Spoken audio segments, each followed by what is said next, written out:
Attention all available units.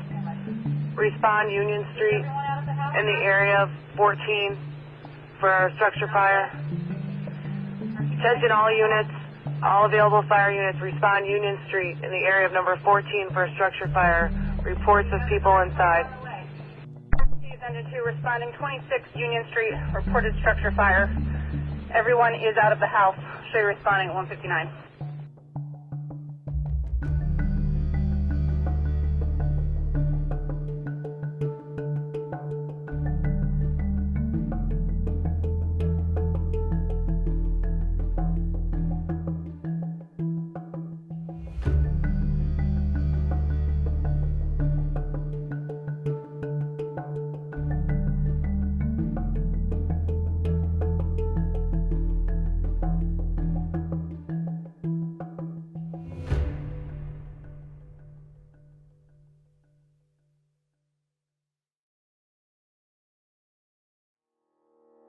My name's Kevin Winship. I'm a firefighter at the Water Street Fire Station. Hi, my name is Brian Sawyer. I work for the Haverhill Fire Department and I'm a firefighter. Hi, my name's Todd Jumper. I'm a lieutenant at the Bradford Fire Station, Engine 4. What we do, we come in and our shifts are 24 hours long. They go from 8 a.m. to 8 a.m. the next morning. We come in, we clean the station, check our equipment, we make sure everything's there. If not, we replace oxygen if it's low, and we check our medical bags and whatnot, make sure there's water in the truck, make sure there's fuel in the truck. If not, we go get that. And then we usually do training, come back, eat some lunch, do an afternoon training, and then eat some dinner and go on calls in between everything. Before anything comes into use for us, we all get trained on it. So we all have a class, whether it's the rep that does it or someone always teaches us how to use it before anything goes in service. It doesn't come natural for me. I have to sit down and, like when we do training, some of the guys kind of really get it. And being over here by myself, I don't have somebody I can work with during the day. So I kind of have to have one of the guys from Water Street come up who's really good at it, and he can help me out with it. We can call someone on the fire department that would know. You know, like we have a training officer, hopefully, and if he couldn't figure it out, then he'd have the manufacturer's rep come in and show us something if we have a question. For like the Crew Sense and Firehouse, those are from an outside agency, and we have a couple guys that work with them, and then they'll come in and then they'll do the training with us. But anytime we need training, we can always call down Water Street, and one of the guys will come up and help you out. I believe that technology is very important in the fire department, along with a lot of other things. We have a weekly checklist that we go through all the equipment and make sure everything's there. And usually the guy that you relieve will tell you if something's missing or something's broken. The truck itself, make sure it is in pump gear and it was ready to go if we do have a fire. We have a CO monitor, which we never had when I first got on. So if your furnace is backing up and you don't know it, like all houses have a carbon monoxide detector in them now, we have an actual monitor that tells you what the percentage is. So we get a call, we'll go in there and make sure the carbon monoxide levels are safe. If not, we have to get them out and find the problem and go through the appropriate actions. We also have defibrillators that we save people's lives with. You know, we zap them when they have a heart attack or whatnot. So that's, to me, the defibrillators, the automatic defibrillators are a key that really helps on a medical call at least.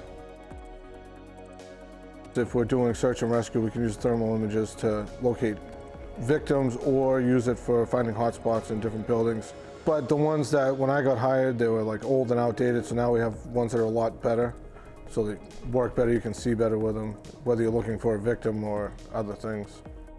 Well, it's like a heat sensor, so if there's a fire inside a wall and you can't see it, you scan the wall with it and it'll show you hot spots, and so it helps you find fires. And if it could be an electrical wire on fire that you don't realize it, and it's putting smoke out and someone smelled it and you don't know where it is, so you don't have to rip the whole wall apart. You can just isolate where the hot spots are and whatnot. And so it's something like that is pretty good.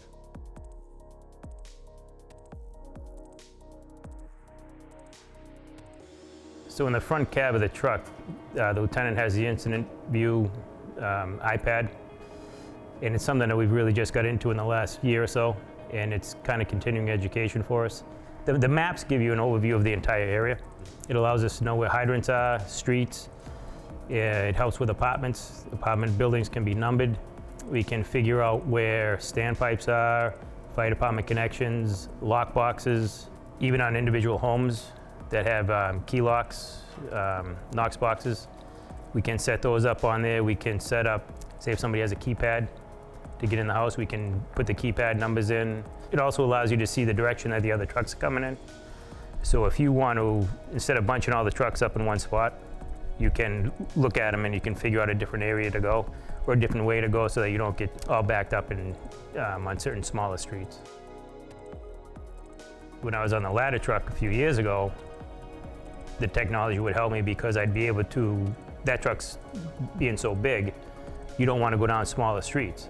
So by having the incident view and seeing the way the other trucks are going, you can actually blow that area up a little bit, and I would take the truck in a different direction or go to a different side of the building. Whereas, you know, before we had something like that, you would just kind of focused on one direction and that was it. It helps with a lot of information that we don't have to get on the phone or on the radio to go back and forth between dispatch or the deputy or something like that. It gives us a pretty good plan of what we're going to be doing, and it's fairly new to us, and we're just going throughout the city right now doing building to building. We go around, do building tours to familiarize ourselves with the building and the hazards in the building. Then the officers write up a report, it gets put in the incident view so they can pull it up on the iPad on the way to the call. So then we know the hazards going in instead of, you know, years past they didn't know, you know. When I first got on, we had a map book, and it was hand-drawn. So you were only as good as the guy who drew that map book. So in order to find a hydrant, especially in the middle of the night, we'd have to look at the map book, flip through the pages on the way to a call, and find a little dot, figure out where it was.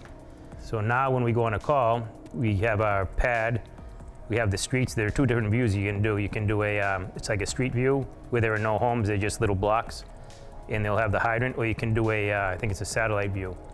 And it gives you like technology. It's like looking down from the sky on a regular neighborhood. You see the trees, you see the cars, you see everything. But it also gives you an X where the hydrants are, a red X. And it'll tell you if that hydrant is working or not working. We had a call going down Kingsbury Ave down here, it was probably 4 or 5 years ago. And the hydrants are really stretched out. And again, you're flipping through a map book trying to find a little dot in the middle of the night.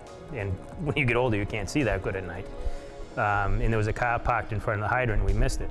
And we had to turn around and come back and get it. But if we had the incident view at that time, you know, we would have pretty much known right where it was. It cuts down on the lieutenant's job quite a bit because you can just look at something and see it instead of having to flip through a book.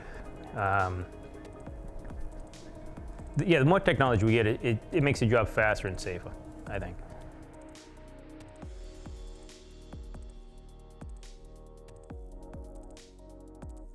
My name is Guy Cooper, and I am a patrol officer assigned to early nights and days.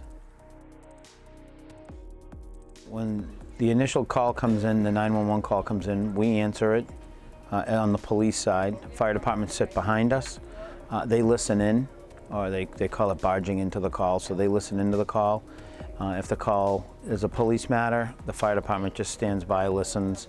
If this sounds like there may be an injury, whether it be an assault or anything to that nature, they know ahead of time so they can dispatch proper needs of either a fire or ambulance. If it's a medical call, we stop talking generally. Fire department takes over with it, and what they call EMD at emergency medical dispatch. They ask a series of questions so they can kind of determine what the medical is, and at that point they'll dispatch proper ambulance and fire, whether it be an ALS unit or a BLS unit, and we'll also dispatch a police. With the new technology and having now fire dispatch in our dispatch too, so we can listen in and we can, instead of calling on the phone, we can just literally turn around in our chair and talk directly to fire dispatch and let them know what our needs may be, or they can let us know what their needs may be face to face instead of over a telephone line when they were in a different location. And then again, they're listening in on everything that we do on 911. and we're listening in on them, so it just works together as one unit. A response time, again, medical-wise or an emergency, any type of emergency-wise, instead of having to go to the state police, having them figure out where it's coming from and then do a transfer over to us, a fire only takes seconds to go from a small fire in a house to the whole house going up. So having them come directly into us now, you're cutting out the middleman is what you do. It's just you get the direct call, and now that everybody's kind of working together and you got enough dispatch, people listening to one person talking, then someone's already dispatching out help prior to us putting anything in and actually dispatching more units. To send help to where people may need it, I think it's very important that we have this technology now, and it just gets better. I think every year it just gets a little bit better, and they are enhancing certain things of it. So with that being done, I mean, you're getting emergency services quicker and quicker responses. Again, when it's a medical and they're still on the phone with the caller, we've already dispatched a car. So at least they're getting some type of medical well prior to the call even going out to their people.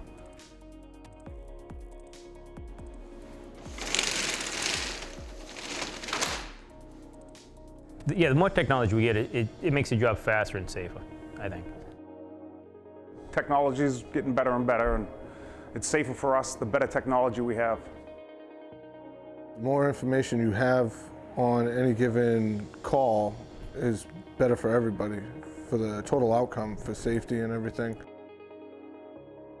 Like I say, it keeps us safe. The newer stuff keeps us more safe every year. They come up with something, so that's why it's always good to have new technology.